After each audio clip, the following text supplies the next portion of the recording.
नमस्कार साथियों, बंटी क्लासेस में आप सभी का स्वागत है। तो आज हम द्वितीय वर्ष की क्लास स्टार्ट कर रहे हैं 911 पेपर की।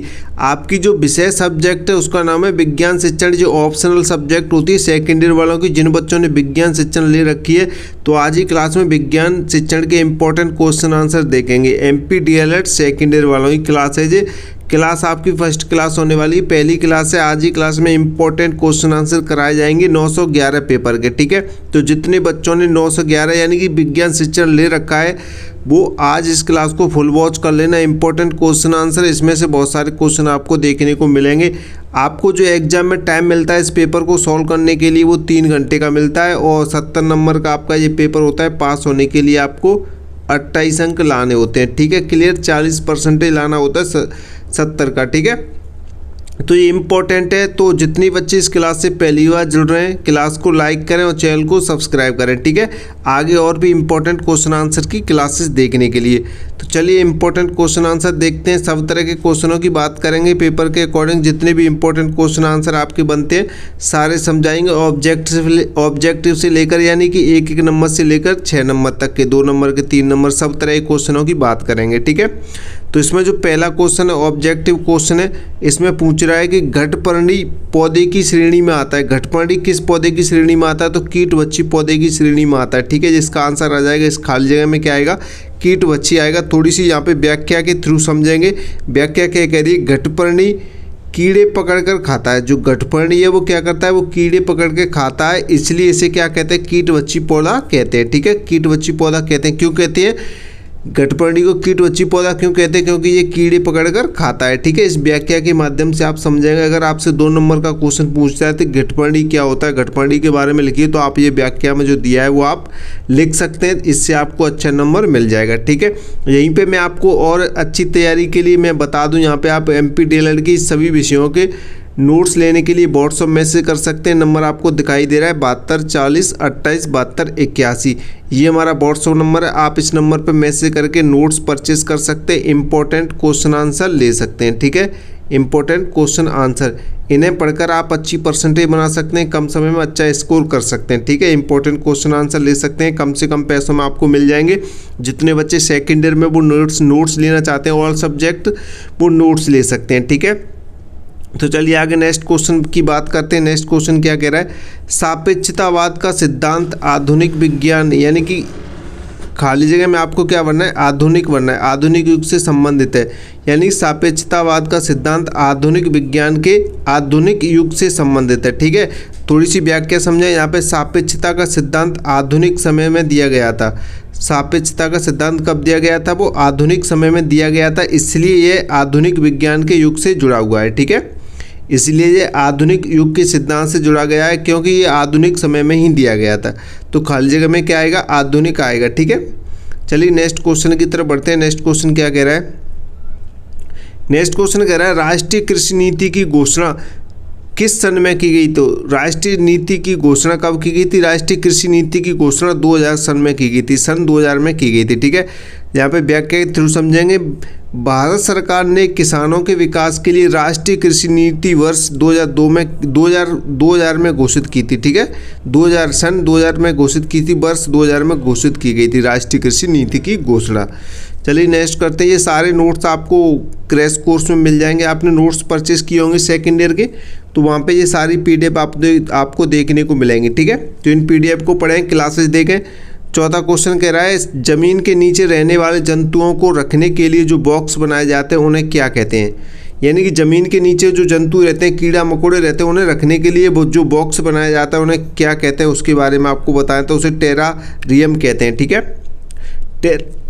टेरारियम कहते हैं। इस खाली जगह में टेरारियम आएगा। ऑब्जेक्टिव भी आपसे पूछ सकता है, इसमें से ये खाली जगह पूछ रहा है अभी। ठीक है, तो इसकी व्याख्या करेंगे। टेरारियम कांच या प्लास्टिक का बना डिब्बा होता है। आपसे पूछ लेता है टेरारियम क्या होता है, तो टेरारियम क्या होता है? टेरारियम कांच या प्लास्टिक का बना डिब्बा होता है जिसमें ज़मीन में रहने वाले छोटे जीव जैसे कीड़े केंचुए रखे जाते हैं। ठीक है, ज़मीन में रहने वाले छोटे जीव होते हैं जैसे कीड़े मकोड़े केंचुए वगैरह, वो रखे जाते हैं इसके अंदर। ठीक है, टेरारियम के अंदर। चलिए नेक्स्ट क्वेश्चन देखते हैं। नेक्स्ट क्वेश्चन कह रहा है विद्यालय में प्रत्येक कर्मचारी की सेवाओं का विवरण खाली जगह में होता है, तो किस में होता है, सेवा पुस्तिका में होता है। खाली जगह में क्या आएगा, सेवा पुस्तिका आएगी। यानी कि विद्यालय में प्रत्येक कर्मचारी की सेवाओं का विवरण सेवा पुस्तिका में होता है। थोड़ी सी व्याख्या समझेंगे। सेवा पुस्तिका यानी कि सर्विस बुक में कर्मचारी की नौकरी से जुड़ी पूरी जानकारी लिखी होती है, जैसे नियुक्ति, वेतन, पदोन्नति। ठीक है, जैसे नियुक्ति कब होती है यानी ज्वाइनिंग कब होती है, वेतन यानी कि सैलरी कितनी मिलती है, पदोन्नति यानी कि पदोन्नति कैसे हुई है। ठीक है, वो सारी चीज़ें कहाँ पे लिखी जाती हैं, सेवा पुस्तिका यानी कि सर्विस बुक में लिखी जाती हैं। तो विद्यालय में प्रत्येक कर्मचारी की सेवाओं का विवरण कहाँ पे रखा जाता है, सेवा पुस्तिका में रखा जाता है। ठीक है, क्लियर। चलिए नेक्स्ट क्वेश्चन देखते हैं। अब आपकी वस्तुनिष्ठता का अर्थ आपसे पूछ रहा है, 2 नंबर का क्वेश्चन आपसे 2 नंबर में पूछा जाएगा। वस्तुनिष्ठता का अर्थ क्या है, वस्तुनिष्ठता का अर्थ क्या है, ये आपसे 1 नंबर में भी पूछा जा सकता है। ठीक है, बिना पक्षपात किए केवल तथ्य और प्रमाण के आधार पर निर्णय लेना वस्तुनिष्ठता कहलाता है। बिना पक्षपात किए केवल तथ्य और प्रमाण के आधार पर, आप ना किसी पूछताछ के, कुछ नहीं करना है आपको। तथ्य आपके पास और प्रमाण है आपके पास, प्रमाण के आधार पर जो निर्णय लिया जाता है उसे क्या कहते हैं, वस्तुनिष्ठता कहलाती है। ठीक है, वस्तुनिष्ठता कहते हैं उसे। आप किसी की नहीं सुनते, आप ओनली तथ्य देखते हैं और क्या देखते हैं, प्रमाण देखते हैं, उसी के आधार पर अपना फैसला सुना देते हैं कि ये होगा भाई अब तो। ठीक है, तो उसे क्या कहते हैं, वस्तुनिष्ठता कहते हैं। जैसे विज्ञान में परिणाम भावना से नहीं प्रयोग से तय होता है। ठीक है, क्लियर। विज्ञान में समझे आप, विज्ञान में क्या होता है, परिणाम से तय होता है, भावना से किसी का कोई मतलब नहीं होता है। ठीक है, परिणाम भावना से तय नहीं होते, किससे होते हैं, प्रयोग से होते हैं, प्रैक्टिकल होते हैं। ठीक है, विज्ञान में। चलिए नेक्स्ट क्वेश्चन देखते हैं। नेक्स्ट क्वेश्चन क्या कह रहा है, आंपलावान विधि से किस प्रकार की फसलों की सिंचाई की जाती है। आंपलावान विधि से किस प्रकार की फसलों की सिंचाई की जाती है, तो एक वाक्य में आपको आंसर देना है। आंपलावान विधि से उन फसलों की सिंचाई की जाती है जिन्हें अधिक पानी की आवश्यकता होती है, जैसे धान और जूट। ठीक है, आंपलावान विधि का कहाँ प्रयोग किया जाता है, जब फसलों में कहाँ पे प्रयोग किया जाता है, किन फसलों में किया जाता है जहाँ पे पानी की कमी होती है। आंपलावान विधि उन फसलों की सिंचाई की जाती है जिन्हें यहाँ पे अधिक पानी की आवश्यकता होती है। ठीक है, तो धान जैसे कूट ऐसी फसलें जिनमें पानी की अधिक मात्रा की जरूरत होती है। ठीक है, तो यहाँ पे किस विधि का प्रयोग किया जाता है, आंपलावान विधि का प्रयोग किया जाता है। चलिए आप इन्हें एक बार पढ़ें और सरल व्याख्या से देखें, थोड़ा और सरल तरीके से समझें आंपलावान विधि को। आंपलावान विधि में खेत में पानी भर दिया जाता है ताकि पूरा खेत पानी से ढक जाए। ठीक है, यह तरीका उन फसलों के लिए सही होता है जो पानी में भी अच्छी तरह बढ़ती हैं। उदाहरण के तौर पर देखें, धान की खेती, धान जब ही लगाया जाता है जब पानी भरा होता है खेत में। ठीक है, पानी भरा रहता है, इसलिए वहाँ यह विधि का उपयोग होता है। ठीक है, आंपलावान विधि का प्रयोग सबसे ज़्यादा कहाँ होता है, धान की खेती में होता है। ठीक है, क्लियर। आप इन पॉइंट को अच्छे से एक बार पढ़ें क्लास के साथ साथ। जैसे आपने क्लास देख ली, PDF नोट्स परचेस करें और PDF को पढ़ें अच्छे से। ठीक है, तो आपको जल्दी याद हो जाएगा और सारी चीज़ें आपको समझ में आएगी। ठीक है, अब नेक्स्ट क्वेश्चन कह रहे हैं, वाइवेरियम किसे कहते हैं। वाइवेरियम क्या होता है, इसके बारे में आपको लिखना है। छोटे जीव जंतुओं को रखने और उनका अध्ययन करने के लिए बनाए गए बंद पात्र को वाइवेरियम कहते हैं। ठीक है, जैसे मेढक या कीड़ों को रखने का कांच का बॉक्स। ठीक है, क्लियर। वाइवेरियम क्या होता है, छोटे जीव जंतुओं को रखने और उनका अध्ययन करने के लिए बनाए बंद पात्र को वाइवेरियम कहते हैं। क्लियर, इतना समझे बस आप। नेक्स्ट क्वेश्चन देखें, वनस्पतिक उद्यान क्या होता है, ये आपको बताना है। वनस्पतिक उद्यान क्या होता है, ये सारे के सारे इंपॉर्टेंट क्वेश्चन आंसर है, पहले भी आपसे पूछे गए हैं। ठीक है, DLED में आपके इसी विज्ञान शिक्षण वाले पेपर में, जहाँ विभिन्न प्रकार के पौधों को वैज्ञानिक ढंग से उगाकर सुरक्षित रखा जाता है, उसे वनस्पतिक उद्यान कहते हैं। जैसे आप समझेंगे यहाँ यह पौधों का संग्रहालय जैसा होता है। ठीक है, क्लियर। चलिए नेक्स्ट क्वेश्चन देखते हैं। संचित अभिलेख से आप क्या समझते हैं, संचित अभिलेख क्या होता है ये आपको बताना है। आप इससे किस तरह से प्रभावित होते हैं समझते हैं। ठीक है, छात्र की पढ़ाई, व्यवहार और प्रगति का लगातार रखा गया पूरा रिकॉर्ड संचलित अभिलेख कहलाता है। छात्र यानी स्टूडेंट की पढ़ाई, व्यवहार, प्रगति, यानी कि छात्र किस तरीके से पढ़ता है, क्या करता है, वो उसका व्यवहार कैसा है, उसकी प्रगति कैसी है, यानी किस तरीके से वो आगे बढ़ रहा है, जो भी करता है वो कार्यक्रम पूरे वो लगातार रखा जाता है। ठीक है, उसका पूरा रिकॉर्ड संचित अभिलेख कहलाता है। ठीक है, जो उसका रिकॉर्ड रखा जाता है। जैसे अब वो स्कूल में आ गया बच्चा, ठीक है, तो स्कूल से जैसे जैसे उसका व्यवहार वगैरह सारी चीज़ें उस रिकॉर्ड में रिकॉर्ड की जाती हैं। रिकॉर्ड मतलब एक फाइल में रखा जाता है, उसे क्या कहते हैं, संचित अभिलेख कहते हैं। ठीक है, पूरा रिकॉर्ड रखा जाता है, उसमें छात्र की पढ़ाई, व्यवहार और प्रगति शामिल होती है। चलिए नेक्स्ट क्वेश्चन देखते हैं। विखंडन क्रिया द्वारा प्रजनन होता है। अब ये आपके MCQ है और 4 ऑप्शन वाले, ठीक है, मल्टीपल चॉइस वाले क्वेश्चन है, आपको समझने, ठीक है। तो इसमें क्या करना है, विखंडन क्रिया द्वारा प्रजनन होता है। तो विकल्प आपके दिए अमीबा में होता है, हाइड्रा में होता है, स्पंज में होता है, मछली में होता है। तो अमीबा में होता है। इसका राइट आंसर, सही उत्तर क्या हो जाएगा, अमीबा हो जाएगा। थोड़ी व्याख्या से समझेंगे। अमीबा अपने शरीर को 2 भागों में बांटकर नया जीव बनाता है, इसे विखंडन कहते हैं, ठीक है, क्लियर। तो ये सारे क्वेश्चन आप पढ़ सकते हैं और इम्पोर्टेंट क्वेश्चन आंसर ले सकते हैं। आप नंबर नोट करें एक बार, 72 40 28 72 81, ये व्हाट्सअप नंबर है हमारा। मैसेज करें व्हाट्सअप नंबर पे और नोट्स परचेज कर लें बिना किसी देरी के, क्योंकि टाइम कम बचा है आपके पास। तो आप नोट्स पढ़ेंगे, जल्दी पढ़ लेंगे नोट्स, ठीक है। एक बार क्लासेस स्टार्ट होने से पहले आप नोट्स को पढ़ें। नोट्स पढ़ लोगे फिर आप क्लासेस देखोगे। क्लासेस आने में थोड़ा टाइम भी लग जाता है, लेकिन आप नोट्स पढ़ लेते हो तो आपको ज़्यादा बेटर रहेगा। आप जल्दी नोट्स पढ़ लोगे और इम्पोर्टेंट क्वेश्चन आंसर 30 दिन में आपको पूरा तैयार करना है, ठीक है। तो आप अच्छे से कंप्लीट कर लें, नोट्स वगैरह परचेस कर लें। 72 40 28 72 81 ये हमारा व्हाट्सअप नंबर है, ठीक है। नेक्स्ट देखते हैं, विज्ञान की प्रकृति की विशेषता बतानी है आपको। तो विज्ञान की प्रकृति की विशेषता आपको बतानी है, मापना, वस्तुनिष्ठता, मूल्यांकन, निबंध लिखना। तो इनमें से सबसे जो विज्ञान की प्रकृति की विशेषता है वो क्या है, वस्तुनिष्ठता हो जाएगी, ठीक है। मापना ये गणित की विशेषता है, मूल्यांकन गणित शिक्षण में आ जाएगा, निबंध वगैरह जो हिंदी में आ जाएगा। तो वस्तुनिष्ठता क्या आ जाएगी, विज्ञान की प्रकृति की विशेषता हो जाएगी, ठीक है। थोड़ा और विस्तार से समझेंगे, इसमें व्याख्या सही समझेंगे। विज्ञान हमेशा तथ्य और प्रमाण पर आधारित होता है, इसलिए निष्पक्षता यानी वस्तुनिष्ठता इसकी मुख्य विशेषता हो जाएगी, ठीक है। आप सभी को पता है विज्ञान तथ्य और प्रमाण से ही चलता है, ठीक है।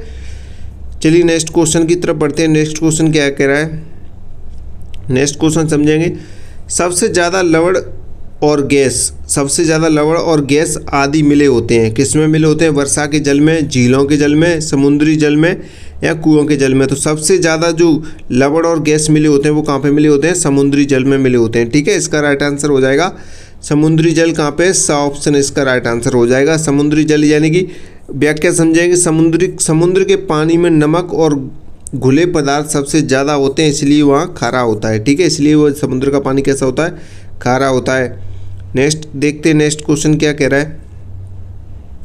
विज्ञान की पाठ्य पुस्तक के निर्माण का सामाजिक आधार है। विज्ञान की जो पाठ्य पुस्तक है उसके निर्माण का जो सामाजिक आधार है वो क्या है, पर्यावरणीय ज्ञान का सृजन है, सत्य की खोज है, या गहन विचार है, तर्क और चिंतन है। तो इसमें क्या है, सत्य की खोज है, ठीक है। राइट आंसर इसका बी ऑप्शन हो जाएगा, बा हो जाएगा, सत्य की खोज।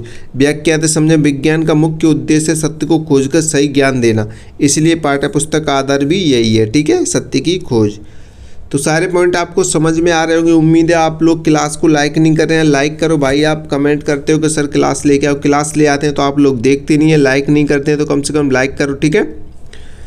नेक्स्ट क्वेश्चन देखते हैं। नेक्स्ट क्वेश्चन क्या कह रहा है, विद्यालयीन विकास क्रम का इतिहास निहित रहता है, ठीक है। तो विकल्प है आपके लॉन्ग बुक में, क्रैश बुक में, विद्यालय कैलेंडर में, संपत्ति पंजी में। विद्यालय विकास क्रम का इतिहास निहित रहता है, तो किस में रहता है, वो सही ऑप्शन हो जाएगा लॉन्ग बुक में, ठीक है, लॉन्ग बुक में रहता है और ए ऑप्शन सही हो जाएगा। व्याख्या सहित समझेंगे। विद्यालयीन विकास का क्रम का इतिहास मतलब स्कूल में समय समय पर हुए काम, प्रगति और गतिविधियों का रिकॉर्ड होता है। लॉन्ग बुक वह रजिस्टर होता है जिसमें स्कूल के महत्वपूर्ण कार्य, घटनाएं और प्रगति क्रमवार लिखी जाती हैं, ठीक है। क्लियर, आपको समझ आ रहे होंगे सारे क्वेश्चन। थोड़ा आप खुद से पढ़ने का प्रयास करें इन कोर्स को और नोट्स परचेज करें। नोट्स को खुद पढ़ेंगे और क्लासेस देखेंगे तो आपके लिए ज़्यादा बेटर रहेगा, आपको जल्दी समझ में आएगा और आप अच्छे से इन्हें याद भी कर पाएंगे, ठीक है। तो अभी वैज्ञानिक विधि के किन्हीं 2 पदों के नाम लिखिए। वैज्ञानिक विधि के किन्हीं 2 पदों के नाम लिखे हैं। तो वैज्ञानिक विधि होती क्या है पहले वो समझेंगे। वैज्ञानिक विधि वह तरीका है जिससे वैज्ञानिक किसी समस्या या प्रश्न का सही उत्तर खोजते हैं। इसके लिए कई चरण होते हैं, उनमें से 2 प्रमुख चरण हम यहाँ पे आपको बताएंगे, ठीक है। इसके कई सारे चरण होते हैं वैज्ञानिक विधि के, तो इनमें 2 चरण पूछे तो 2 चरणों के बारे में आपको बताएंगे, ठीक है। तो पहला जो चरण है वो समस्या या प्रश्न की पहचान करना। पहला चरण समस्या या प्रश्न की पहचान करना। सबसे पहले वैज्ञानिक यह तय करते हैं कि उन्हें किस चीज़ का उत्तर चाहिए या कौन सी समस्या हल करनी है। जैसे पौधे सूख क्यों जाते हैं, ठीक है, पौधे सूख क्यों जाते हैं। दूसरा है आपका विकल्पना बनाना, ठीक है, परिकल्पना बनाना।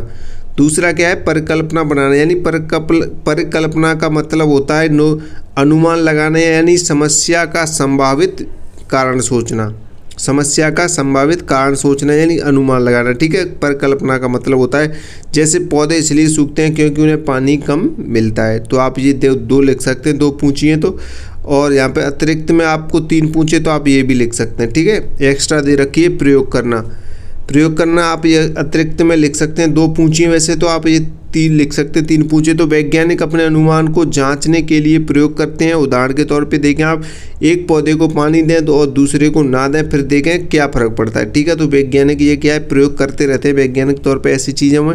निष्कर्ष, वैज्ञानिक विधि हमेशा अनुमान लगाने के बजाय साबित करके सच जानना सिखाती है, ठीक है।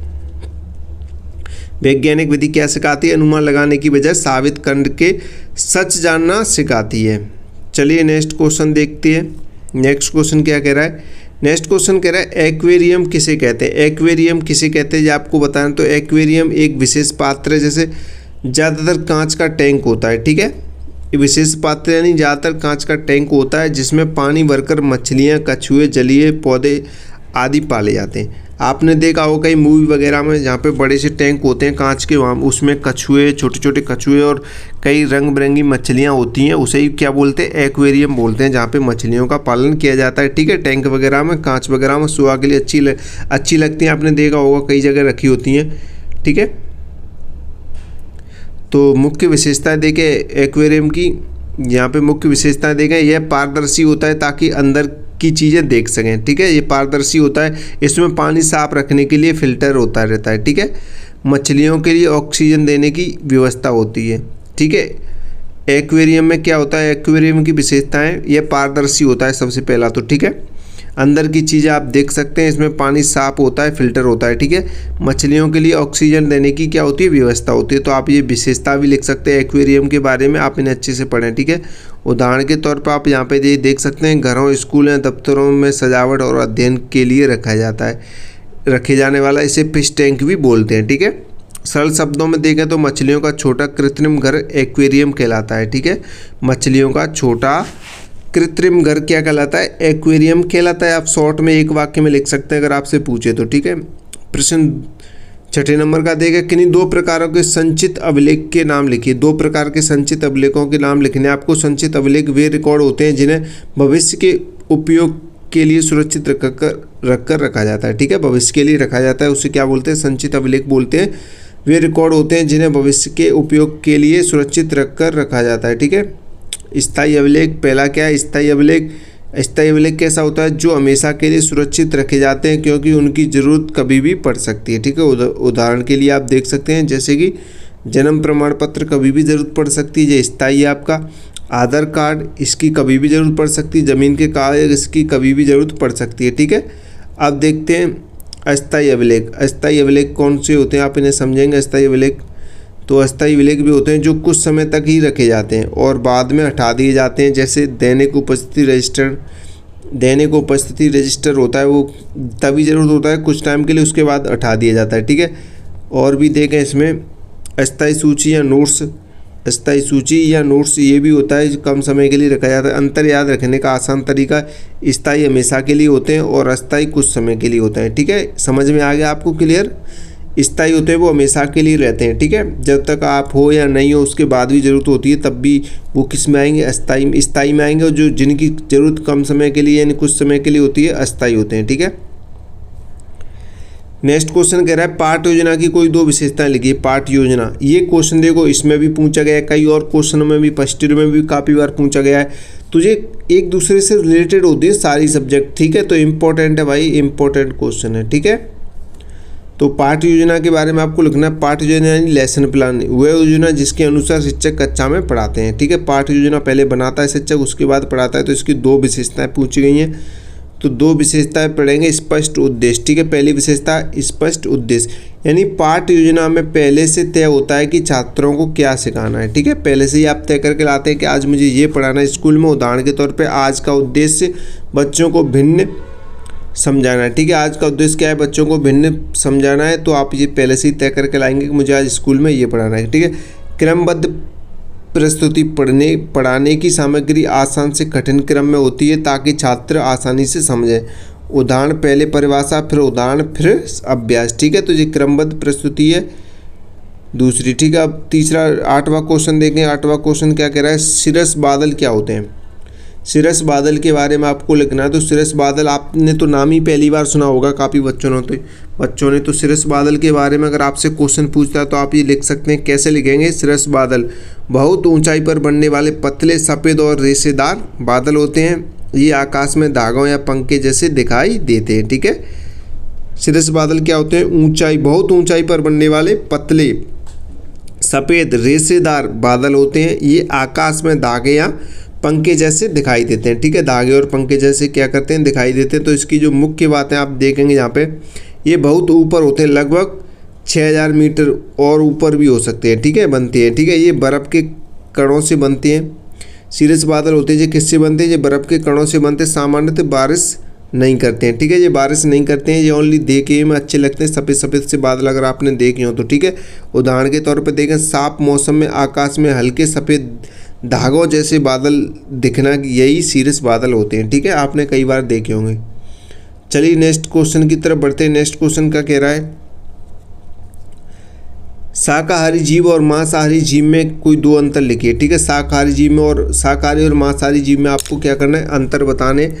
ठीक है, तो यहाँ से समझेंगे, पहले भोजन और आधार समझेंगे, शाकाहारी जीव और मांसाहारी जीव ऐसे आप लिख सकते हैं।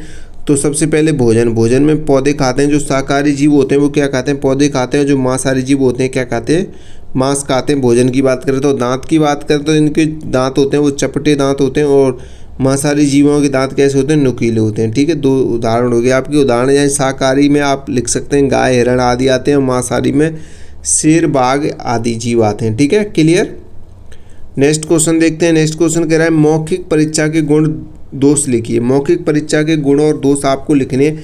मौखिक परीक्षा के कौन कौन से गुण हैं और कौन कौन से दोष हैं आपको ये लिखने हैं। तो मौखिक परीक्षा के बारे में आप यहाँ पे देखेंगे। मौखिक परीक्षा वह परीक्षा है जिसमें छात्र लिखने के बजाय बोलकर उत्तर देते हैं। मौखिक परीक्षा में क्या होता है, छात्र डायरेक्ट बोलते हैं, यानी कि टीचर आपसे क्लास में क्वेश्चन पूछेगा, आप डायरेक्ट जवाब देंगे कि इसका ये आंसर है। ठीक है, क्वेश्चन करेगा टीचर, आपको आंसर देना है। ठीक है, ये हो जाएगा मौखिक। ठीक है, अभी इसके एडवांटेज देखें यानी कि गुण देखेंगे। तो मौखिक के गुण कौन कौन से होते हैं आप समझेंगे।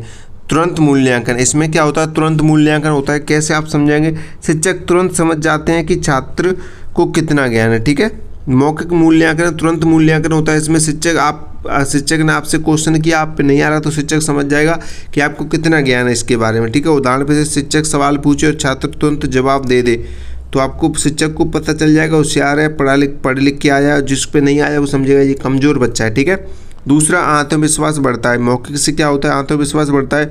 बोलकर उत्तर देने से छात्रों का डर कम होता है और बोलने की क्षमता क्या होती है, बढ़ती है। ठीक है, बहुत ही आसान सरल पॉइंट है। आप इन्हें एक बार पढ़ लेंगे, दो बार पढ़ लेंगे, समझ आ जाएगा आपको। समझ की जांच होती है, छात्र रटकर नहीं बल्कि समझकर जवाब देता है। ठीक है, ये 3 पॉइंट इसके गुण हो जाएंगे।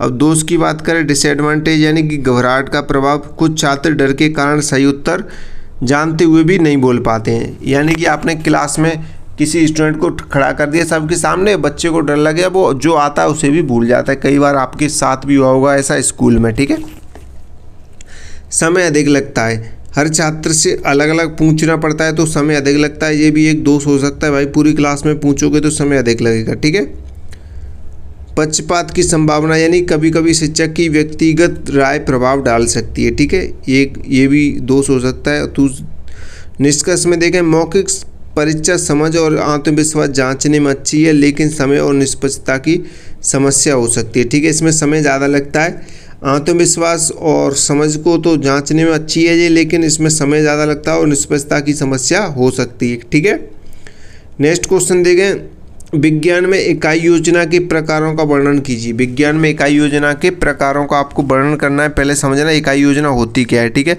यूनिट प्लान वह योजना होती है जिसमें किसी एक विषय या अधिक अध्याय को व्यवस्थित तरीके से पढ़ाने की पूरी रूपरेखा होती है। ठीक है, इकाई योजना क्या होती है, वह योजना होती है जिसमें किसी एक विषय अध्याय, आप कोई भी अध्याय या पाठ पढ़ा रहे हैं या कोई सब्जेक्ट पढ़ा रहे हैं, उसको व्यवस्थित तरीके से क्रम के अनुसार पढ़ाने की जो पूरी रूपरेखा आप बनाते हैं उसे क्या कहते हैं, इकाई योजना कहते हैं। ठीक है, पढ़ाने के लिए जो आप तैयार करते हैं पूरी रूपरेखा उसे इकाई योजना कहते हैं।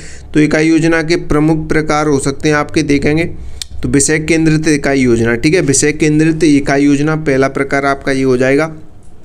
इसमें क्या होता है, इसमें मुख्य ध्यान विषय की सामग्री पर होता है। ठीक है, मुख्य ध्यान विषय की सामग्री पर होता है। उदाहरण के तौर पर जैसे जल चक्र अध्याय को क्रम से पढ़ाना। ठीक है, जल चक्र अध्याय को क्रम से पढ़ाना।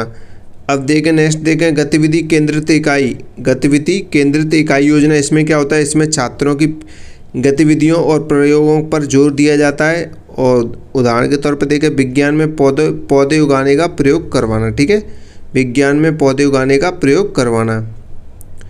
नेक्स्ट देखें तीसरा, समस्या केंद्रित इकाई योजना। ठीक है, तीसरी क्या हो जाएगी, समस्या केंद्रित इकाई योजना। इसमें क्या होता है, इसमें किसी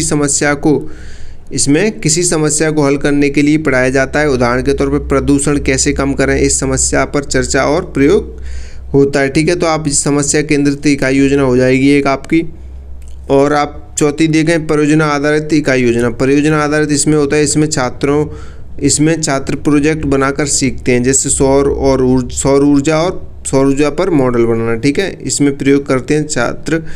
और प्रश्न 11, अवलोकन की अल्पांतर विधि क्या है। अवलोकन की अल्पांतर विधि क्या है, इसके प्रमुख गुण लिखिए। ठीक है, पहले हम समझेंगे इसका अर्थ, समझेंगे अल्पांतर विधि क्या होती है अवलोकन की। ठीक है, तो यहाँ पे देखेंगे आप अल्पांतर अवलोकन विधि क्या होती है।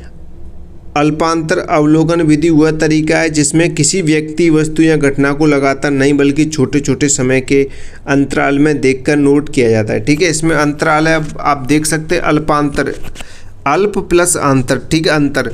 तो अवलोकन विधि है, इसमें क्या होता है, किसी व्यक्ति, वस्तु या घटना को आप लगातार नहीं लिखते हैं बल्कि छोटे छोटे समय के अंतराल में लिखते हैं। ठीक है, अभी थोड़ा लिख दिया, फिर थोड़ी देर बाद फिर लिखेंगे। ठीक है, ऐसे इसमें नोट किया जाता है। इसी क्या कहते हैं, अल्पांतर अवलोकन विधि कहते हैं। आसान शब्दों में आप समझें, थोड़ी थोड़ी देर बाद देखकर जानकारी लिखना क्या कहलाता है, अल्पांतर अवलोकन विधि कहलाती है। ठीक है, थोड़ी थोड़ी देर बाद देखकर जानकारी लिखना, यानी बीच बीच में आपको गैप देकर लिखना है। ठीक है, उसे ही अल्पांतर विधि कहते हैं। शिक्षण हर 5 मिनट बाद देखें कि छात्र पढ़ाई कर रहे हैं या नहीं कर रहे हैं। ठीक है, 5 मिनट के बाद गैप देख कर लिख रहे हैं, उसे क्या कहते हैं, अल्पांतर विधि कहते हैं। ठीक है, नेक्स्ट क्वेश्चन देखते हैं। नेक्स्ट क्वेश्चन क्या कह रहा है, प्रमुख गुण देखें इसके, समय की बचत। हर समय देखने की जरूरत नहीं पड़ती है, तो समय की बचत होगी भाई, सही बात है। ये गुण हो गए इसके। सही जानकारी मिलती है, बार बार देखने से निष्कर्ष निकलता है। ठीक है, बार बार देखने से सही निष्कर्ष निकलता है। रिकॉर्ड बनाना आसान होता है, यानी समय के हिसाब से नोट लिख सकते हैं। ठीक है, और चौथा आप इसका गुण देख सकते हैं, व्यवहार अध्ययन में उपयोगी, यानी बच्चों की आदतों या बदलाव को समझने में क्या करती है, मदद करती है। ठीक है, तो आप ये 4 गुण लिख सकते हैं इसके। और नेक्स्ट क्वेश्चन देखें, वैज्ञानिक विधि में परिकल्पना का उपयोग कैसे करेंगे। परिकल्पना क्या होती है पहले आप ये समझेंगे। तो परिकल्पना किसी समस्या या संभावित अनुमानित उत्तर। ठीक है, परिकल्पना का अर्थ समझेंगे, किसी समस्या का संभावित या अनुमानित उत्तर क्या होता है, परिकल्पना होती है। ठीक है, यानी कि संभावित, यानी कि आपको सोच सकते हैं, आप संभावना बैठा सकते हैं कि आप कल्पना कर सकते हैं कि ये ऐसे नहीं ऐसे हो सकता है, यानी कि आज बारिश हो सकती है, तो आप ये संभावना ही कर रहे हैं, तो यही है परिकल्पना। ठीक है, कल्पना कर रहे हैं आप, तो परिकल्पना क्या होती है आप समझेंगे। ठीक है, मतलब यानी कि पहले अनुमान लगाना, फिर उसे जांचकर सही या गलत साबित करना। ठीक है, ये क्या होती है, ये आपकी परिकल्पना होती है। ठीक है, अब यहाँ पे देखेंगे वैज्ञानिक विधि में उपयोग कैसे करते हैं परिकल्पना विधि का, यानी समस्या पहचानने में। यानी उदाहरण के तौर पे आप देखेंगे पौधे जल्दी क्यों नहीं बढ़ पाते। ठीक है, बढ़ रहे हैं। दूसरा परिकल्पना बनाते, यानी अनुमान शायद पौधों को धूप कम मिल रही होगी। ठीक है, तो आप ये ऐसे लिख सकते हैं। तीसरा प्रयोग करते हैं, जैसे एक पौधा धूप में रखें, दूसरा छाया में रखें, तो आपको पता चलेगा क्या प्रॉब्लम है। ठीक है, चौथा देखें परिणाम देखते हैं, यानी यदि धूप वाला पौधा ज़्यादा बढ़े तो परिकल्पना सही है। ठीक है, क्लियर।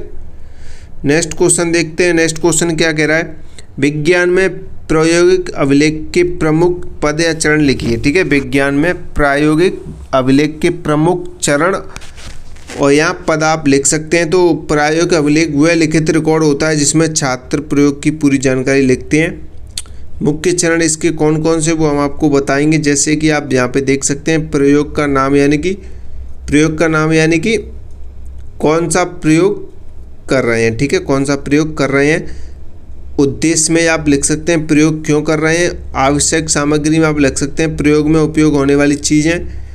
और यहाँ पे विधि में आप लिख सकते हैं प्रयोग कैसे किया गया है। अवलोकन में आप लिख सकते हैं क्या देखा गया है। परिणाम में आप लिख सकते हैं प्रयोग से क्या निष्कर्ष निकला है, ठीक है, आप ऐसे लिख सकते हैं। सावधानियाँ में आप लिख सकते हैं प्रयोग करते समय ध्यान रखने वाली बात है, ठीक है। उदाहरण देख सकते हैं। वो पानी उबालने का प्रयोग परिणाम पानी 100 डिग्री सेल्सियस पर उबालता है, ठीक है।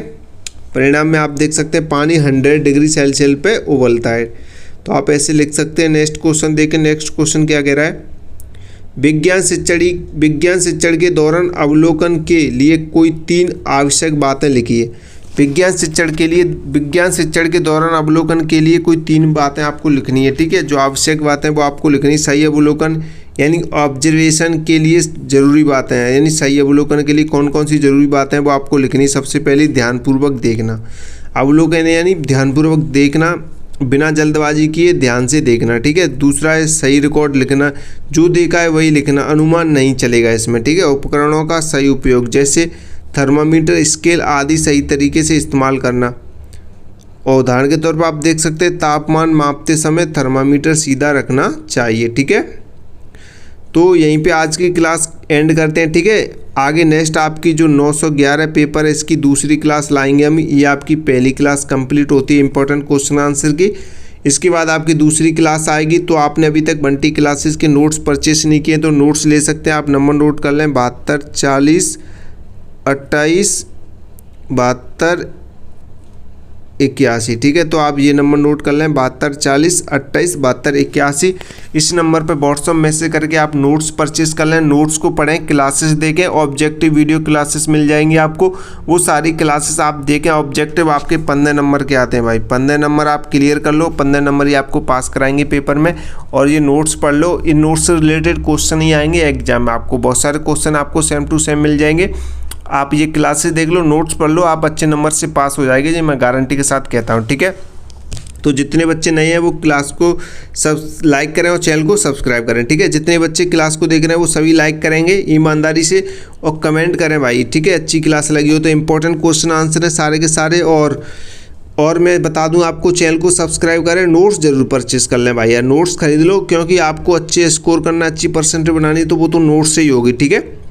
क्लासेस से आपको समझ आएगा, लेकिन अगर आप एक बार नोट्स पढ़ लेंगे तो ज़्यादा बेटर रहेगा आपके लिए। मैं तो आपके लिए ही बता रहा हूँ, बाकी आपकी मर्जी, आप लोगों को नोट्स लेना है कि नहीं लेना है वो आप जाने, ठीक है।